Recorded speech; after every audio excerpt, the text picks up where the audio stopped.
Hi guys and welcome back. So today I'm going to be showing you how to make these Christmas tree meringues. Let's begin.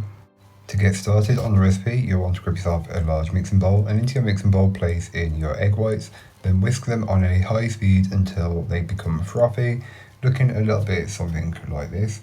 You want to then take it a bit further until it reaches soft peaks, and once it reaches soft peaks, which is where it holds its shape, which is very soft, you can then continue to whisk on a high speed by adding about a spoonful of sugar until it's been fully incorporated in. So the sugar should dissolve into the meringue mixture, and then keep mixing until all of the sugar has been added, roughly. Then add in some green food colouring. I do this around halfway through, and if you wanted to, add in some vanilla as well. But this is again optional. The vanilla is optional, as you don't really need to flavour them, but to add a little bit of flavour, do so. Adding the rest of the sugar, a tablespoon at a time until it's been fully incorporated. Then you can give the bowl a scraping down, place it into a piping bag fitted with a nozzle of your choice, and then you can get your trays which have been lined with some parchment paper, but into the corner of each tray you'll want to pipe a small amount of meringue just to hold the sheet down so it doesn't move while it's baking.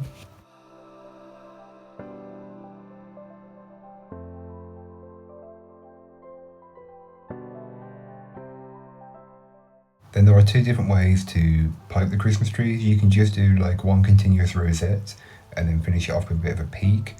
And I do this on one tray as there's enough mixture here to make two trays, as it does make quite a lot. But again, I'll leave the recipe in the description, which you can find on my blog, so check that out down below. Then repeat the process for the second one by putting some meringue in each of the corners of the tray and pressing down the paper. This will help it stay in place. Then the second method is to pipe a bigger blob, a smaller one, and then a smaller one on top of that, to get more like a tree looking. It kind of looks like a tree, but I do prefer the first method, but again, it's completely up to you.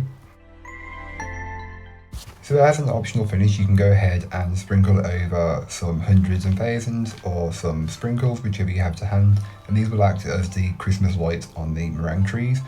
Again, this is completely optional, you don't have to, but I really like how it looks. So here are what the meringue trees look like once they've been baked and they're ready to decorate with. So feel free to use them however you like. But that's all for today. I hope you enjoyed. If you did, don't forget to like, comment and subscribe for more from me, and I'll be back again very soon with another recipe, so join me then. In the meanwhile, don't forget to check out my description. There'll be a link to this recipe, a link to my blog, and links to all my social medias. But that's all for today. I hope you enjoyed. Bye guys.